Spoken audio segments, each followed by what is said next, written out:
Okay, so today we're going to talk a little bit about what my life was like before and when I came to the realization that I actually needed help. So, for those of you that are new here, my name is Olivia. I'm a born and raised Floridian, been living here my whole life. I grew up in Bonita Springs, down Rosemary. So, for those of you that know the area, you know the area. So, for those of you that don't know the area, back in like the early 90s to early 2000s, Rosemary was really known for their gangs, and it's a lot of like Hispanic culture down there in Bonita, and it just wasn't that great of a place, right? I grew up in a trailer. I'm the youngest of 5 kids, and then eventually we started moving our way up, right?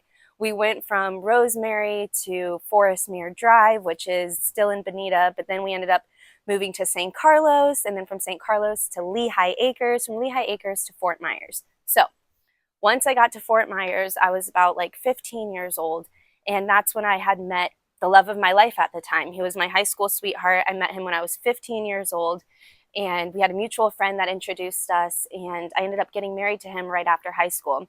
He joined the Marine Corps, and I did the whole military wife life thing for a long time, until he got out. When he got out of the Marine Corps, he ended up getting out because we had a son, and we wanted him home.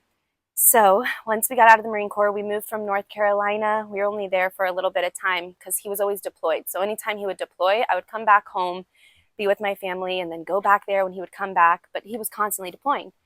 So long story short, he got out of the Marine Corps. Me, him, and my oldest son, Hunter, we moved into my ex-husband's childhood home. Well, his grandma's home, which was right next door to his childhood home, and we lived there for a while. We had tons of farm animals. We had chickens, goats, snakes, tortoises, ducks, the whole 9 yards, like 4 dogs. It was a beautiful life. I came to this realization that we couldn't do anything without alcohol involved, like legitimately. And him and I both had kind of established our relationship built on alcohol. I mean, when we were 15, 16, 17, 18, 19, 20, 21, we were drinking all the time. There was always a bottle around. And it got to the point where I could kill a whole handle. And if you don't know what a handle is, it's like the biggest thing that you can get of Captain Morgan. I could kill that all by myself in one day on top of taking shots of Rumplemints consistently. And I was a functioning alcoholic, as they called it. It got to the point where I wasn't able to quit on my own. And I was like, listen, one of us is going to end up dying, killing each other, killing myself. And it was just really depressing, really, really depressing. And I was like, okay, I guess I got to do something. So that's when I went into detox for my first time. And that was like my first realization that I was going to have to leave my children. And at that time, I had 3 kids at that point. It took me, a little bit of time to realize, like, listen, I got to be a good mom. I can't keep being like half there, and just being a mom during the day and drinking my life away at the same time, and obliterated once they went to bed. So I took responsibility for my actions, and that was the first time I ever left my kids. Now, I had a 4-year-old, a 13-month-old, and a 6-month-old, I think was their ages, roughly around there, when I left. And it was my first time ever leaving my children. They never spent a night without me. So this was the very first time that I left them. And I ended up going into a detox program. And this was my first experience ever in a detox program. It was at Salus Care of all places. So if you're from Fort Myers, you know Salus Care.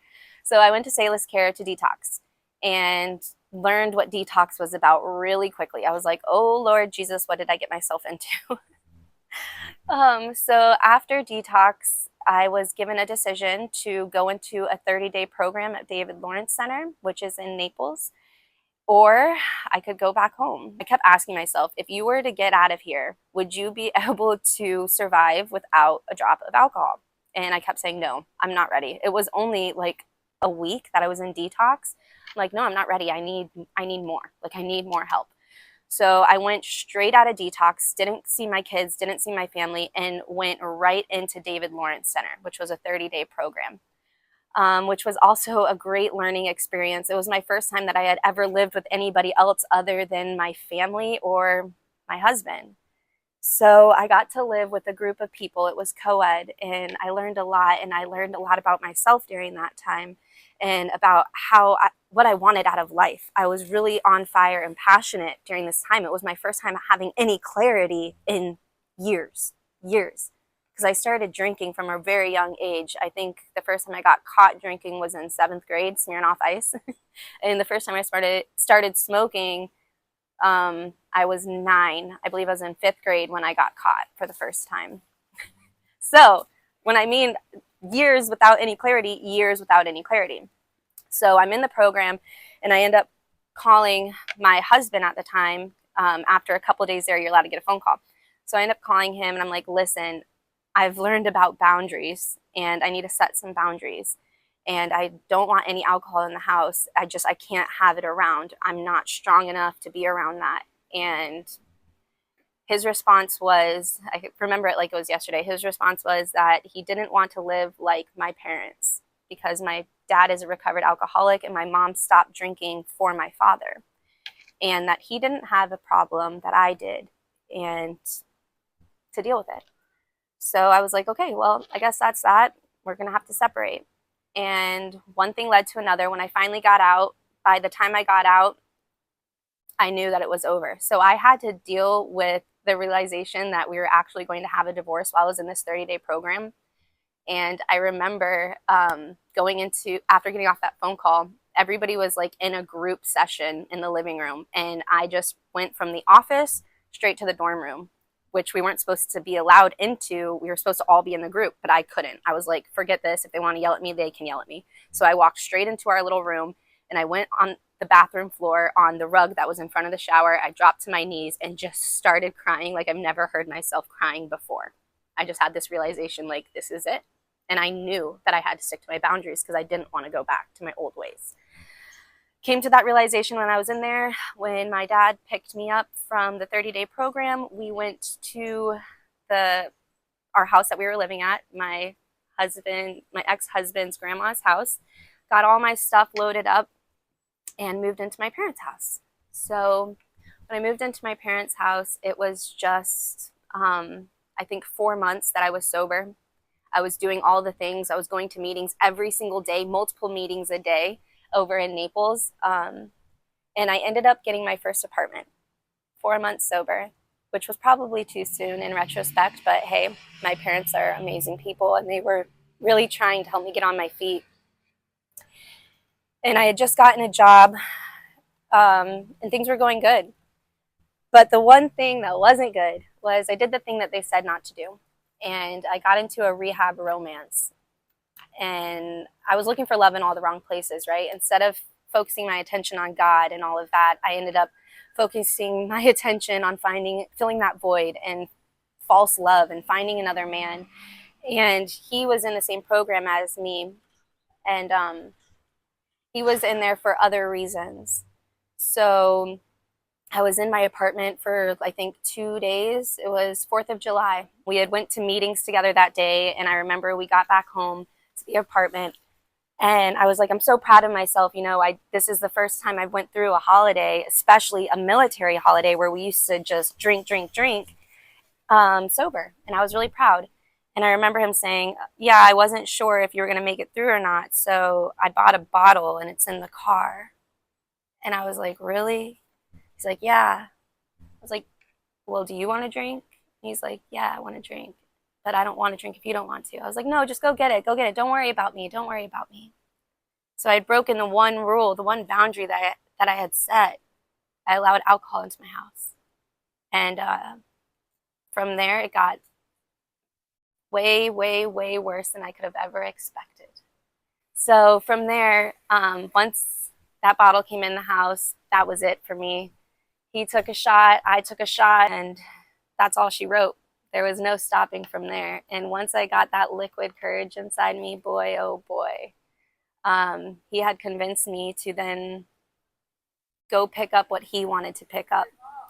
And I was just so naive. I was like, yeah, you know, I broke my sobriety. If you want to break yours, that's your decision. Go for it. So then not only did I allow alcohol into my house, but now all of a sudden I found myself staring at H and ice and watching how it was done. And I was like, you know what? I want to do that. And from there, that is where my deepest, darkest moments started. And within a month, I had lost my apartment, I had lost my vehicle, I had lost my kids, and I had found myself living homeless in Naples out of a tent. And that lasted for a year and a half. I was in and out of homelessness, living out of a tent, in and out of detox, 30-day programs, sober living. I was trying so hard. But after the 33rd attempt at getting sober, it finally stuck. And that was 5 years ago. August 6th was 5 years sober for me, clean from all of that crap that I never imagined I would be on, right? So it's just a miracle that I'm here today, because I truly thought that I was going to die out there and never see my kids again.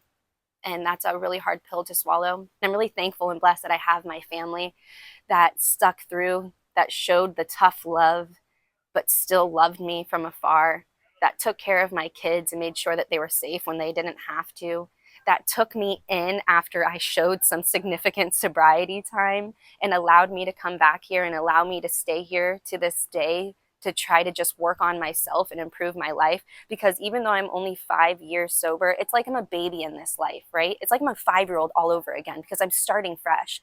So for a while, I was so hard on myself. Like, I had these goals set and I couldn't make them. And I'm like, dang, what is going on? Like, I thought this was going to move so much quicker. Why am I still here? But it wasn't until this past year where I started really diving into my spirituality and my faith that I started really noticing some huge changes in my life. And I'm sure those of you that have been following along have noticed it, that there's just something different about me now, right? And it is because I am leading with God. I learned that my priorities have to start with God at the top and then everything else below it. And if I put my job before it, if I put my kids before God, if I put money before God, I wasn't happy. I wasn't fulfilled like I am today. And yes, depression comes and goes. Yes, hard times come and go. That's life.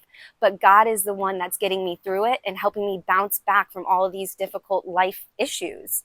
And He's holding my hand and wrapping me in His arms every step of the way. So I'm very, very thankful and blessed to be where I'm at today, because a lot of people don't make it out of the life that I was living. And I am a living and walking testimony.